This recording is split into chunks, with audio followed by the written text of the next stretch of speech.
Welcome, everyone, to another YIVO Fellowship lecture. Today's lecture is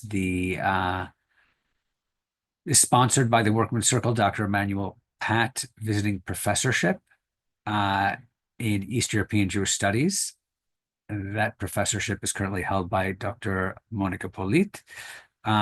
She'll be lecturing today on systemic Yiddish teaching in the Łódź Ghetto, successes and failures. And we'll be getting started in just a couple of minutes. And again, if you'd like to let us know where you're coming from, please do so. And if not, that's also fine.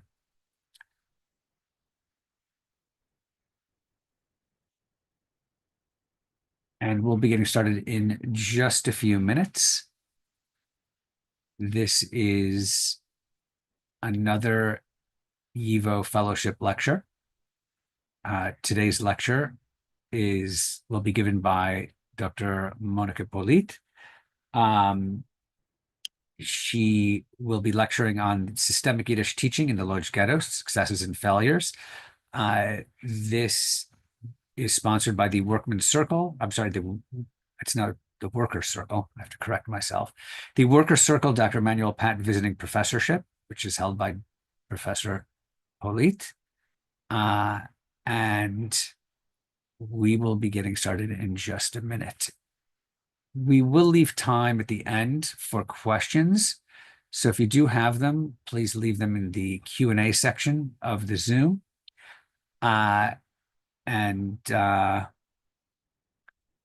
We'll be getting started in just a minute or two.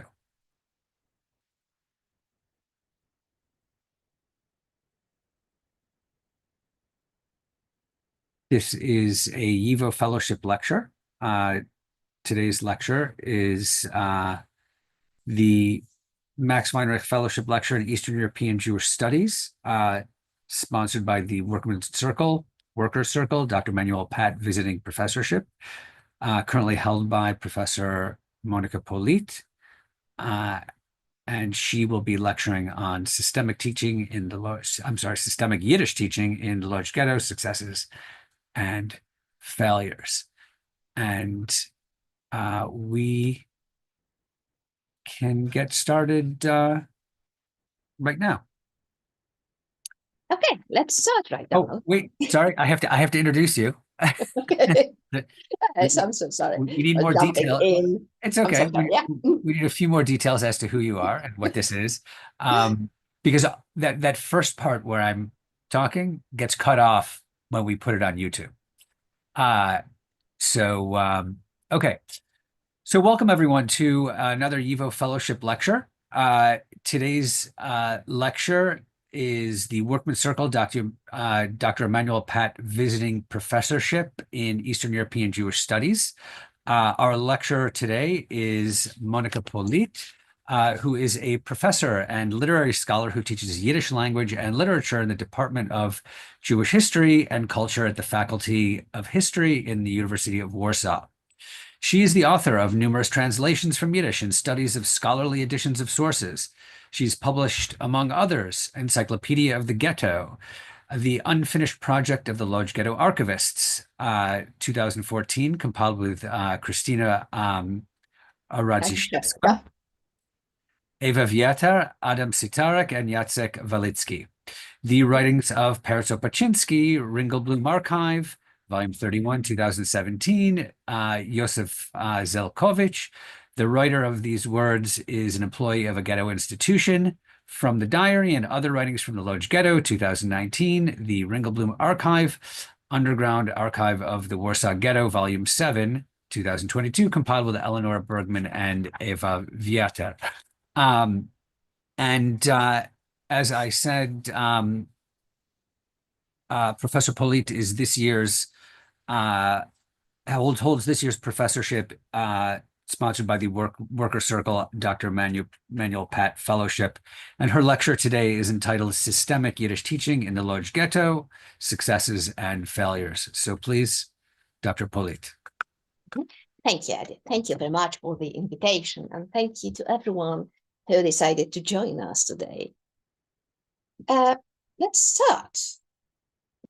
schooling in the Łódź Ghetto has already, as probably you all know, or maybe not, has been described and analyzed more than once. Appropriate chapters in canonical monographs have been devoted to this issue by Wolf Jasny, Yeshaya Trunk, Yitzhak Rubin, probably well versed in all these names.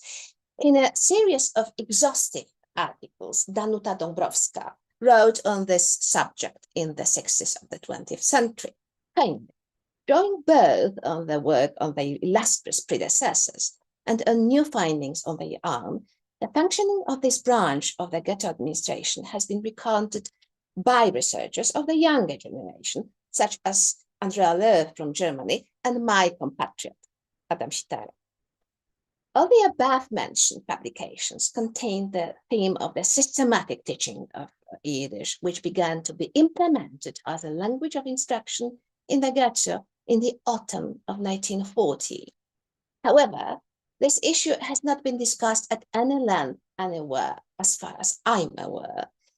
Seeing such a need, I decided to look at the documentation left by the school department and other texts produced by the administration of the Łódź Ghetto, among them first and foremost the chronicle and other records produced in the archive departments, as well as in the statistic department. All these archives are preserved today by the State Archive in Łódź and by YIVO, New York. On the basis of a search carried out at these facilities, I was able to establish the facts, which I would like to present to you today.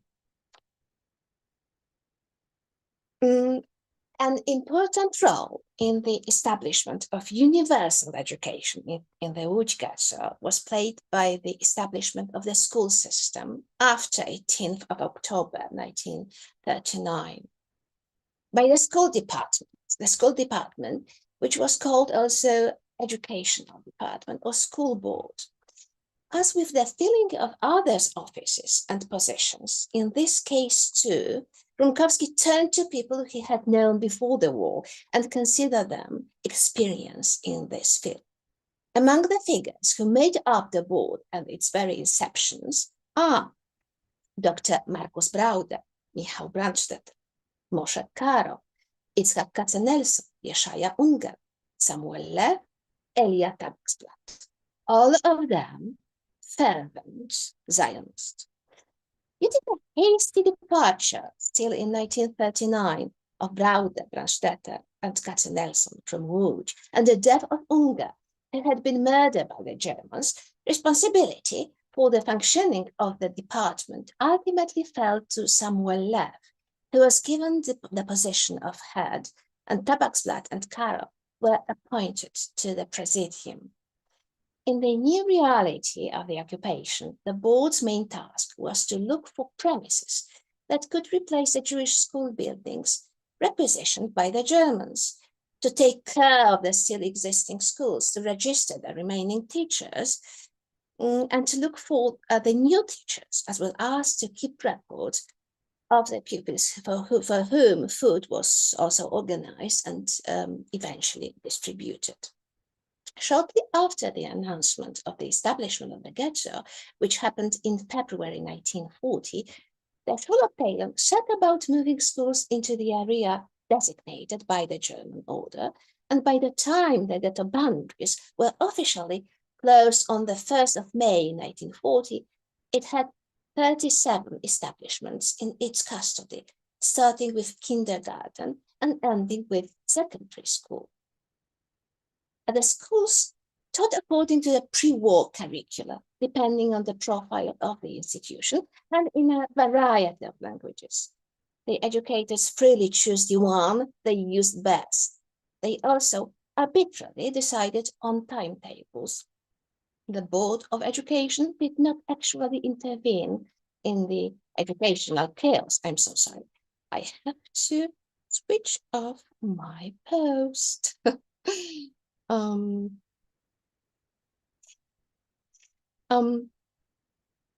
Excuse me. The education freely chose to the one they used the best. They also arbitrarily decided on timetables. The Board of Education did not intervene, as I have said, in the chaos. The exception on this was the secondary school, which enrolled students from disbanded or scattered municipal gymnasiums, both assimilationist in spirit and those in which Hebrew language and culture were an important part of national Zionist formation. In giving shape to the new gymnasium, the board, at Rumkowski's express request, drew on the curriculum of the later and introduced compulsory Hebrew. A language was taught at two levels, a basic level for those unfamiliar with it beforehand, and an advanced level, which was mainly chosen by former students of the Katzenelson Gymnasium and the institutions of the Jewish High School Society. Probably, being possible later German bans, Rumkowski and the board decided as early as February 1940, just before moving into the ghetto, to hastily organize a Hebrew baccalaureate in humanities, nature, and mathematics, which 48 people took eventually.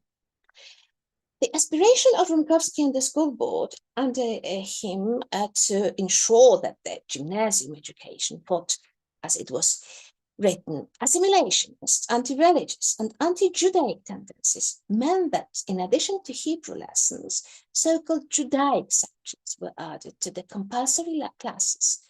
It is religion, the Bible, and the Jewish history, which, like the language, were taught on two levels. The experiment, that secondary school curriculum, was, in its ideological intent, also influenced by the form of classes in mainstream schools, although, as I mentioned, they did not work according to one common plan during the 1939 and 1940 school year. Compulsory Hebrew and Judaic subjects at the primary level begin at the beginning of June in each school. The introduction of compulsory religion and Bible and Jewish history into mainstream schools was the first step towards unification and educational reform in the ghetto, which took place in the autumn of 1940. Because of the long school breaks, lessons in the first year of the war lasted until September. The new ones started on 29th of October 1940, that were inaugurated with slogans to extend universal compulsory education to all children, to continue intensive study of Judaic subjects, and to introduce Yiddish as a language of instruction. The new academic year officially put an end to both the educational freedom and freedom of worldview diversity that hitherto prevailed in the ghetto education. The task of the Reform Comprehensive School was to draw on the old Jewish tradition to teach in a national and religious Jewish spirit, to bring up young people as people conscious of their nationality and origin. It was a quotation. These postulates were perfectly in line with Rumkowski's comprehensive efforts to turn the ghetto into a quasi-autonomous entity, which, although subjected to severe restrictions, was to retain both economic self-sufficiency and cultural and linguistic distinctiveness. It was also a continuation of his pre-war activities. In fact, from 1925 onwards, he chaired the board of directors and was instrumental in shaping one of the most modern educational institutions of this kind in Poland, called the Boarding House and Farm for Jewish Children in Helenów, modeled on Korczak's orphanage farm in the village of Czaplowizna. Helenów not only had its own concert hall, power station, bakery, bathhouse, and library, but also locksmith and carpentry workshops, and 20 acres of land, which was developed into vegetable, fruit, and flower garden, and where cereals were grown, and cows, goats, ducks, chickens, turkeys, pigeons, and bees were kept. As in every institution under the auspices of the Zionist organization, the school there was also taught according to the Talmud curriculum, so the language of instruction was Hebrew. According to the board, of the boarding house, it's also communicated in this language on a daily basis. However, it can be assumed that the Yiddish and Polish were more spoken and often spoken in the so-called homesteading, as these were the first languages of both children and teachers. It was probably for this reason that the private co-education general school was established in Helenówek in 1935, working accordingly to the common school curriculum. It was taught in Polish, and 4 hours of Hebrew was an optional subject. However, the school's status clearly state that its unalterable aim was to educate young people in the spirit of attachment and loyalty to the Jewish people and their religion. Perhaps because of this pre-war unsuccessful attempt to introduce Hebrew on a large scale, Rumkowski decided that Yiddish would be the language of instruction in the ghetto's general education. Influential in his arbitrary decision, a few months after the introduction of the reform, he said to the teachers, quotation, "I'll lump you all in one melting pot, even though you had different views. I forced you to follow a program with Yiddish as the language of instruction." End of quote. So it was certainly influenced by his personal attachment to Yiddish.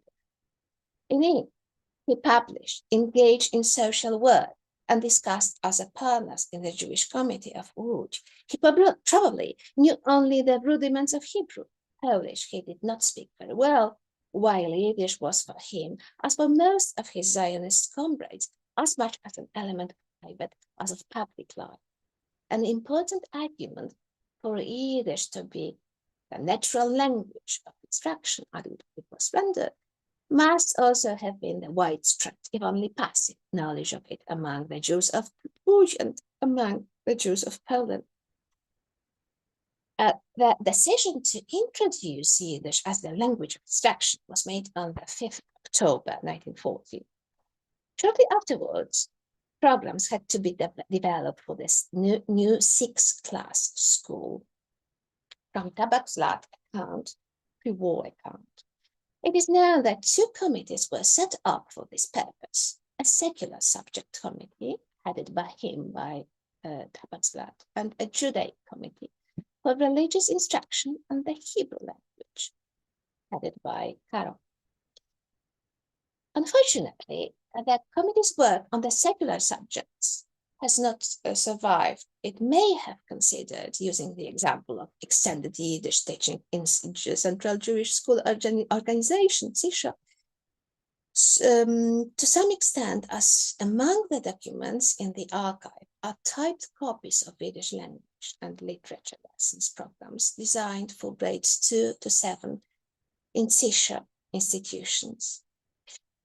However, the archives preserved the original handwritten Yiddish religious curriculum for the 3rd, 4th, 5th, and 6th grades of the Ghetto School. Spread over the months of the traditional Jewish calendar, the material included readings of texts from the Tanakh, Mishnah, and Siddur. It involved understanding the principles of the faith, learning the prayers intending for particular religious periods and festivals, and lessons on their meaning and the meaning of the customs and rituals that accompany them. The plan also included elements of ethics and tips on the good behavior, as well as historical knowledge of Jewish history from ancient to modern time. Despite the author's declarations, the new program did not differ all that much from that of the Jewish comprehensive school before the war. In essence, it advocated the same thing, with the difference that teachers of Judaic subjects in the ghetto had more hours at their disposal, which even with the reduction of education by a year, was supposed to allow them to match the pace of work to the absorption capacity of the students and to discuss particular topics more thoroughly and extensively. Compared to the 4 or 6 hours allocated before the war for lessons in religious subjects, among which they were still the study of Hebrew, In the ghetto in grades 1 and 2, they were 12, not including Hebrew. And in other branches, 9 hours, including, and from grade 4 onwards, 2 hours per week devoted to in-depth study of history. In grade 6, 2 more hours of a separate subject called Jewish history were added. Probably for this reason, the creators of the new program saw it as an act of breaking with the previous education, which in their view was, quotation, narrowed down to biblical stories given and interpreted as legends, and therefore unable to constitute a real lesson in history. The findings of the Cairo Committee above mentioned aroused protest from representatives of religious circles who were already finding it difficult to come to terms with the severe reduction in the number of strictly confessional educational establishments with headers and Talmud Torahs, and the consequent need to send children from the traditional families to the ghetto secular schools. The 1940 School of Reform, which standardized the curricula of all teaching institutions, including religious ones, and mandated that Judaic subjects be taught only in Hebrew and that original text be used in Hebrew with the possibility of translation into Yiddish during classes, worried traditionalists. This is evidenced, for example, by a letter sent to Rumkowski and the school board by 6 pious Jews, writing with regret and indignation about their boys being ignored regarding the new program, enumerating its weaknesses at several points, including the fact that holding religious classes in a new, how they render it, historically based formula could lead students to lose proper respect for Torah studies. They did not hide their astonishment that such an action is spearheaded by people with religious nationalist leanings. To this diatribe, they received Rumkowski's succinct and, as usual, categorically toned reply, addressing Mr. Nachman Schwartz and the other 5 signatories to the letter. He forbade them to meddle in matters which, he wrote, quotation, are subjected only to himself.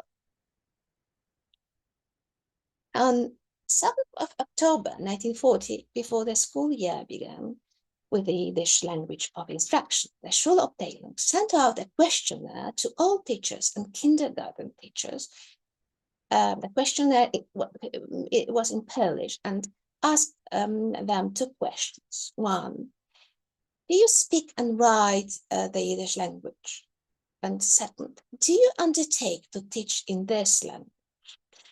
A summary of the survey showed that 287 teachers and kindergarten teachers took part, of whom 200, of course, 66 knew the language orally, 232 in writing, and about half declared a willingness to teaching it. This result is hardly surprising. Indeed, most of the teachers had worked before the war in state school with Polish as the language of instruction, such as Berta Tabakslat, the wife of Elia Tabakslat. Berta, like those of her colleagues, wrote back to the school department, and she said, I speak and write the Yiddish language. I do not undertake to lecture in English. There would be certainly have been enough of these former common school teachers able to give simple talks, but few were able to teach general subjects in it. Teachers with a good knowledge of Yiddish were already fewer in the specialized registers before the war, and they were mainly recruited from among the pedagogues of the base Yankiev and Sisha schools. In the ghetto, their ranks were joined by the teaching staff of Łódź, Medema, and Borochov schools, and 2 orphanages where Yiddish was still taught before 1939. The difficulty of finding properly prepared staff in 1940 was well summarized by an official report, most likely drawn up in the ghetto archives. It noted that, quotation, although a previously conducted survey of the teaching profession revealed a significant percentage of Yiddish speakers. This is nevertheless a home education, completely inadequate for teaching in schools. The end of the quotation. In December 1940, the school department, alarmed by the results of the above survey, decided to submit to the president, it means Rumkowski, the establishment of a course for teaching in Jewish literature once a week and a course in the Yiddish language twice a week. The preliminary timetable was ready just a few days later. In December, Tabaksblad informed the school heads that the literature course would be held on Saturday mornings and the language course on Saturday evenings. As a further training was not compulsory, those wishing to attend were to apply by filling in the following sections. 1, address of the school. 2, name of the applicant. 3, whether he teaches in classes 1 and 2. 4, whether he teaches Yiddish in the older classes. And 5, whether he knows how to read and write Yiddish. The implementation of this plan was apparently prolonged because in April 1941, a circular letter from the school department again announced recruitment for 3 courses to start in the first days of May. In the end, 267 people registered for the first teacher training. 52 had little or no knowledge of the language, and 215 had a fairly good command of it. On both levels, which were divided into 2 beginner and 3 advanced groups, the students had to attend 4 lessons per day, in addition to a weekly 1-hour lecture. The seminar was led by the poet Moshe Wolfman, writer and actor in the pre-war Avra theater, Yehuda Leib Gerst, and the journalist, professional teacher, and folklorist Józef Zelkowicz. The mere juxtaposition of these names testifies to the fact that the Schulabteilung, in agreement with Rumkowski, of course, involved in its undertaking people who were well-grounded in Yiddish literature and culture, although sometimes presenting extremely different worldviews. Of course, participants therefore had the opportunity to learn and better understand Yiddishkeit in its various incarnations. Wolfman was a Bundist, Zelkowicz a folk intellectual, and Gerst was a pious Jew. Sadly, only the later Gerst had survived, and he wrote down barely a few pages. No, I'm so sorry. And so far, the only known description of the classes. It's extremely regrettable that nothing has survived on this subject in Zelkowicz's extensive and extremely valuable legacy, valuable both actually and artistically. Gerst's unique and the only one testimony includes, among other things, a characterization of a group of 65 people he taught for 4 months. Quotation. This was the first time I had the opportunity to come into personal contact with teachers who were completely or semi-assimilated and who had a hateful or at the best dismissive attitude towards Yiddish. The board of the school department came to the first lesson together with the inspector, Dr. Kamieniecki, a famous semitologist. As far as I can tell, the mood was good, and I was able to conduct subsequent lessons in an atmosphere of sincere interest on the part of the students, most of whom were women. End of the quotation. From his text, it's also possible to deduce a little about the scope of the classes applicable to the seminar. It certainly included grammar and lexics, as well as Yiddish literature. Gerst recalls that for most teachers, the lessons in reading Jewish classics were their first initiation into folk culture, primarily Hasidic culture.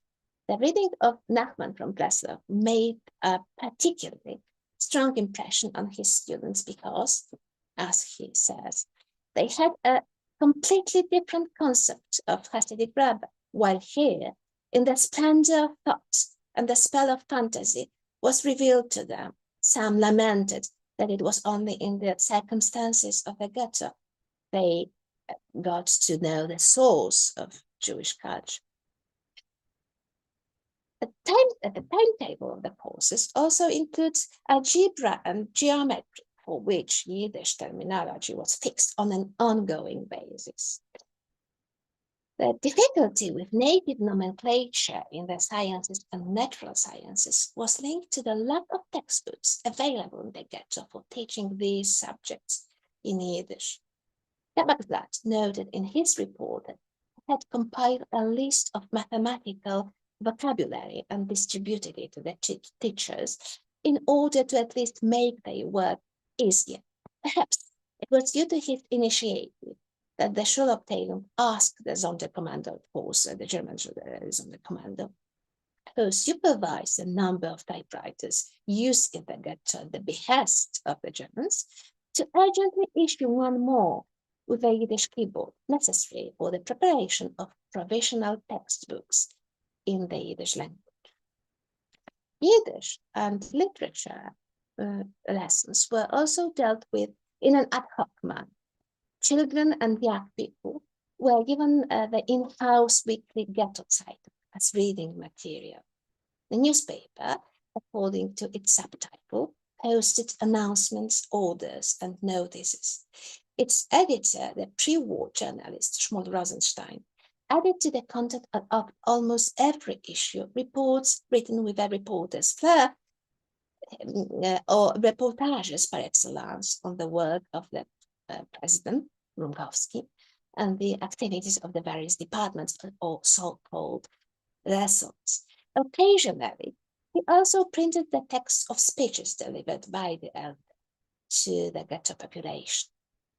As the task of the Ghetto Zeitung was not, first of all, not to analyze facts, but to create a certain vision of reality, the function of its text became not to inform, but to persuade, and thus the newspaper's discourse became purely propagandistic. Both the adult readers of Ghetto Zeitung and the school children studying it as reading material received an unambiguous, even categorical message. The ghetto was an efficiently organized, well-functioning, and energetically managed system. And the hard work and ruthlessly maintained peace ensured a safe existence for its inhabitants. Also persuasive was the message of the unfortunately literary mediocre panegyrics in honor of Rumkowski, which were written for the Ghetto Zeitung by Graf Kali. It was a pseudonym, a pen name of Yehuda Berman, who before the war was known primarily for his satirical works. Although in 1935 volume, Umet in Schmeichel, he provides evidence that he also found his way in moodily and poetically different registers. Before the newspaper began publication, which was at the beginning of March 1941, the school committee commissioned Gerst and Rosenstein to write a Jewish language textbook. The book, according to Gerst's testimony, intended for beginners and, according to Tabaksblatt, prepared for the 3rd and 4th grades. It was decided to print it using the sheet system, a few pages at a time, which were to be sent immediately to schools. The choice of this method was due as much to the urgent need to provide teachers with even the most modest educational material as to the limited access to printing presses in the ghetto and the constant shortage of paper. In the end, only the first 4 pages were assembled from the text prepared by Gerst and Rosenstein, which fortunately have been preserved in the State Archive in Łódź. Apart from Baruch Gelman's poem titled Snowflakes at the beginning of the booklet, all the other texts in this material, it means the 2 readings, We All Work and A Day in the Ghetto and the Rhyme in Taylor's Department by Rosenstein, as well as Abraham Breisen's poem Joy, and a Apotheosis of Productivity, and an excerpt from Hans Christian Andersen's autobiographical memoirs about growing up in a poor family. All of these texts were harnessed in the service of the ghetto ideology of work and obedience. Obviously, Rosenshine's words, written specifically for the textbook, were the most persuasive, urging people to adopt the top-down desired interpretations. In them, he omitted negative aspects such as hunger, exhaustion, illness, strikes, or tried to mitigate their dramatic dimensions at all costs. In the textbook, as he did a little later in the pages of Ghetto Zeitung, he placed a one-dimensional image of a dedicated and responsible working community doing its work in the friendly conditions created for it in the modern ghetto factories and institutions. It's impossible, as far as I experienced and know, to deduce from the documents collected in the archives what the day-to-day teaching looked like in the Reformed public school with the Jewish or Yiddish as the language of instruction, and how the pupils related to it. No such records have survived. I was only able to find an order to carry out questionnaires on the Jewish language in connection with the new program issued to the school managers by Tabaksblatt in March 1941.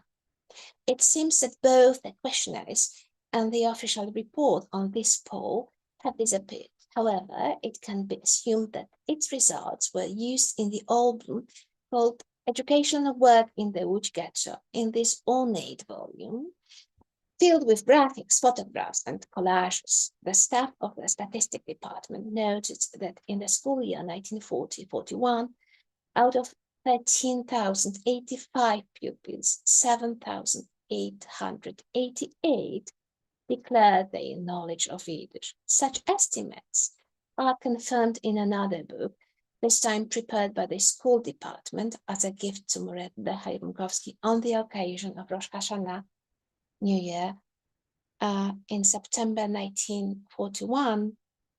In addition to the drawings or vignettes made by each institution separately with wishes formulated in Yiddish, Hebrew, or Polish, the album contains the names of almost all the pupils, nearly half of whom gave them in Yiddish. 1 and 2 of the 400 teachers who signed did the same. The trilingualism of their signatures and affirmations, all personally verified and approved by the Schulabteilung officials, may indicate that almost a year after the introduction of the school reform, the primacy of Yiddish, above all vis-a-vis Polish, was only formal. The words of Tabaksblatt also lead to this conclusion.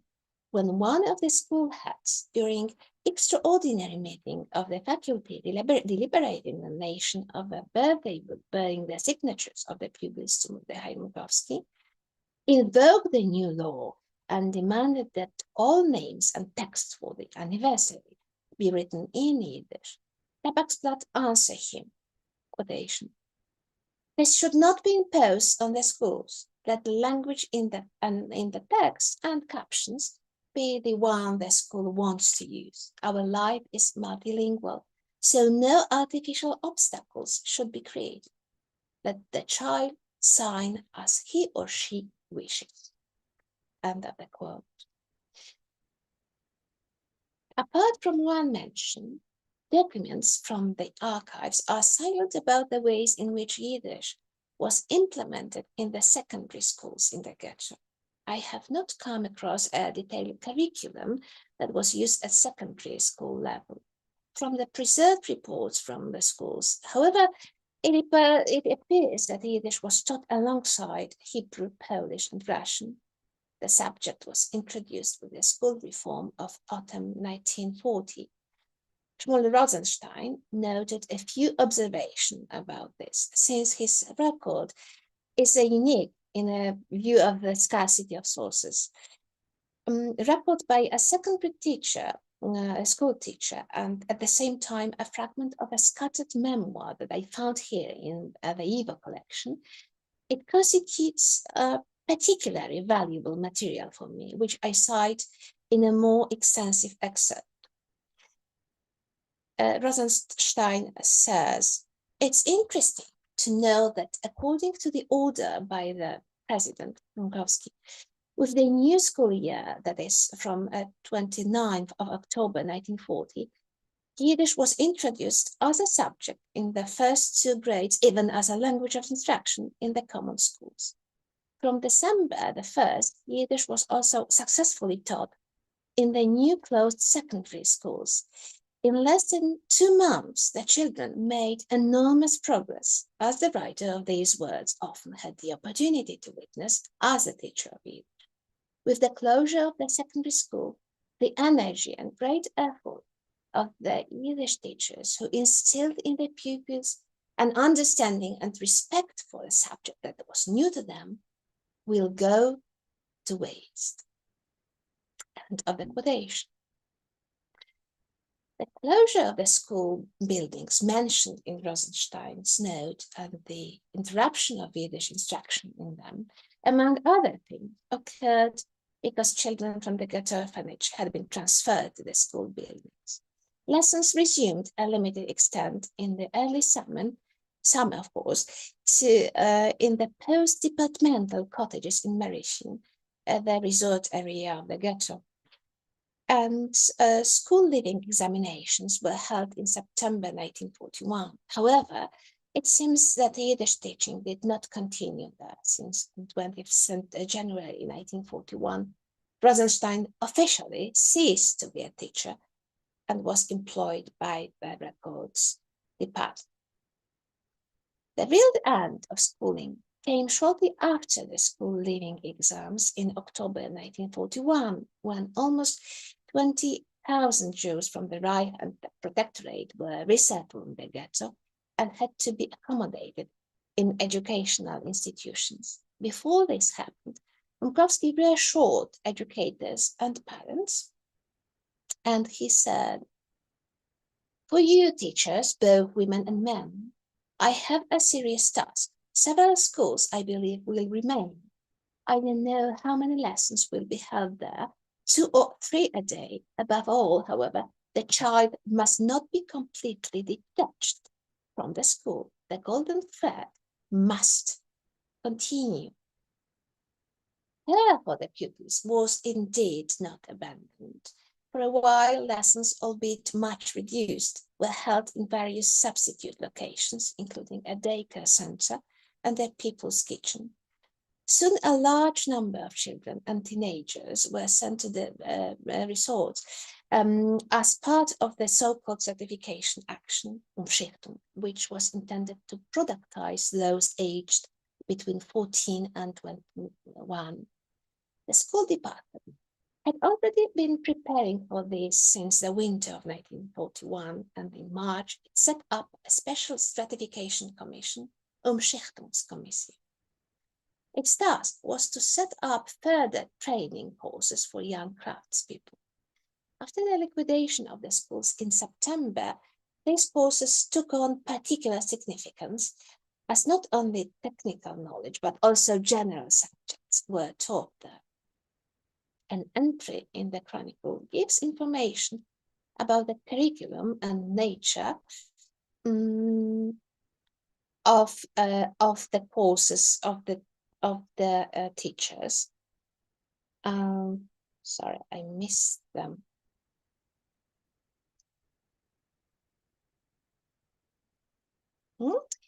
I missed the page.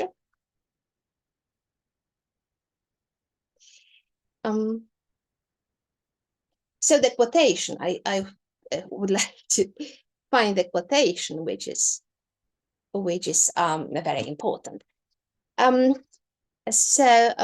Entry in Chronicles give information about the curriculum and nature of the education provided in the tailoring department. The quotation: "Nowadays, there is no time to extend the study as in normal times for the whole years, but it is necessary to train the young to become a professional in record time. This is why the course is designed for just 2 months. The sessions are calculated for 300 children. The course takes place between 8 a.m. and 4 p.m., of course, in 12 groups. 2 periods of lessons each day are devoted to machine sewing and 2 to hand sewing. In addition, the children learn how to cut and compose professional drawing, merchandising, which is taught for 2 periods a week. 1 period a week is spent learning professional accounting and calculation. 1 period is devoted to the study of professional hygiene, the management of the school department, while growing up the curriculum of studies. Nevertheless, did not abandon general knowledge, inserting a daily lesson in Yiddish into the curriculum. In his account, Tabakblatt states that in 1943, more than 7,000 young people studied under 25 departmental courses, and that in the language of instruction, with slight deviations, was Yiddish, owing to the order issued by the Germans at the end of July 1942 to cease all general education and the intensive eradication of Yiddish from the ghetto, which took place shortly thereafter. Yiddish lessons had to be kept secretly, and they were kept in secret. A dozen or so rudimentary notebooks kept from the spring of 1943 to the winter of 1944 by girls employed in the departments have survived in a collection of the 2 archives in Łódź and in Iwo.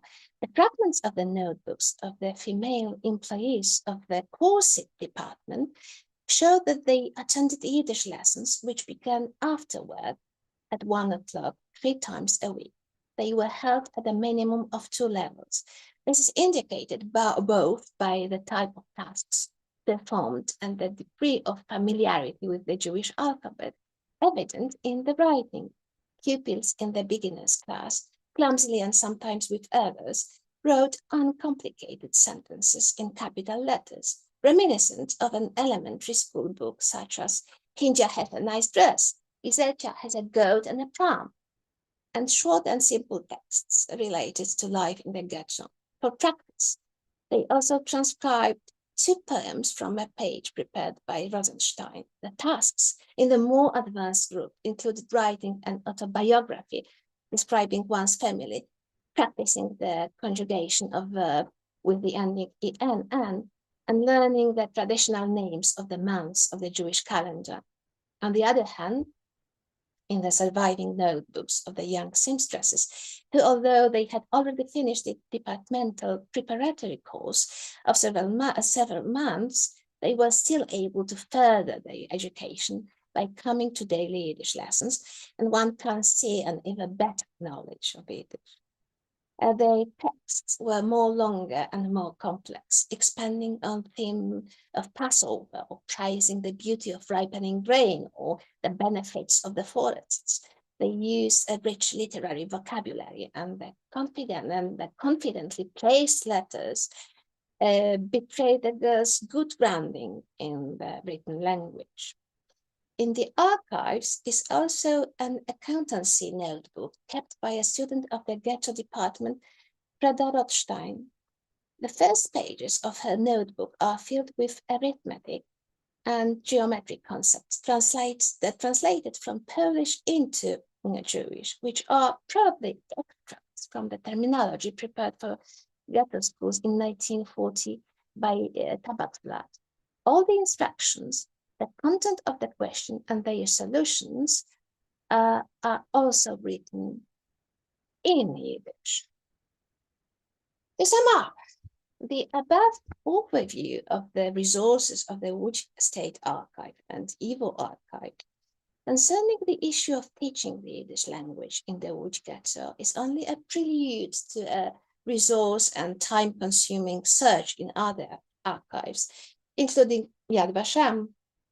This will allow for a comprehensive description of the process of introducing Yiddish as the language of instruction in their ghetto schools, and the picture reconstructed on this basis as comprehensive as possible will also make it possible to raise questions about the effectiveness of the educational reform introduced by Minkowski and to assess the success or the failure of this experiment.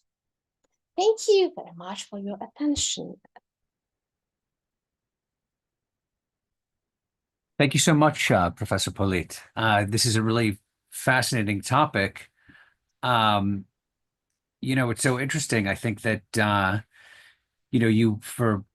I think many decades prior to this, you had internal communal disputes about the role of Yiddish in education or even in various forms of life. And you see how this gets amplified in the ghetto.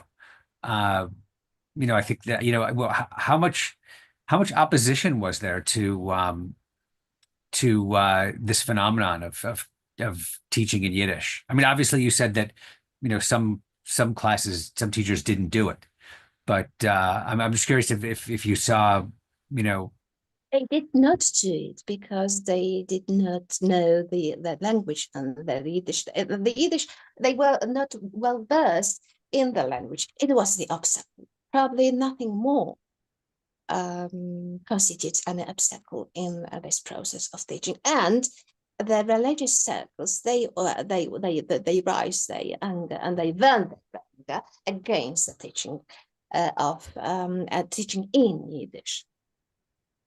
Right, right. I just want to point out to the audience that if you do have questions, please put them in the Q&A section of the Zoom, and we will get to them. I'm just curious, you've done a fair amount of work on the Łódź Ghetto. Just out of curiosity, how did you come to this specific topic of, Yiddish as a language of instruction? It was another lacuna, so I have found it. And I studied it, and I made my quest. That's the simplest answer. Right, right. There are many other lacunas. Right. Yeah, of course. I mean, of course. I mean, one thing that you mentioned was this large book that was given as a gift, a New Year's gift to Rumkowski by the school system, that has all of these signatures of the students in, Yiddish and in Polish, and I suppose sometimes in Hebrew, but also, one interesting aspect of this book is each school has a sort of front page that they produced, often with an illustration, Yes. which often has writing on it. And you see in those illustrations, when there's writing that, sometimes it's very clearly, they put the emphasis on Hebrew, or they put the emphasis on Polish or on Yiddish. And so that's, I don't know how much you looked at that as a source of interest for this, for this project. Tabaksblad said in his testimony, everyone who wishes to write in either Yiddish, Hebrew, or Polish was welcome, and they were welcome to express themselves in the language they know the best. So probably it was a matter of the choice, nothing more. Right. Okay, so let's take the couple of questions that have come from the audience. Goldie Morgenthaler asks, she asks if this paper has been published, and if not, when will it be? She's interested in reading it. And she also mentions that she's asking if you're aware of the novels of Chava Rosenfarb, who wrote a great deal about schools and teaching in her novel about the Łódź Ghetto, Tree of Life. So yeah, and I know the name and I know the works, but I was focused on the archive materials, not on the novels or prosaic writings, or on biographical materials. So it will be the next step. And as far as the material is concerned, my publication, yes, it was published in Polish. So I don't know if if it will be possible for the author of the question to read it, but it was published. Great. And here we have a question from David Goldstein, who says that he learned from his father, who was from Łódź and was briefly in the Łódź Ghetto, that the Łódź public schools were segregated by religion before World War II.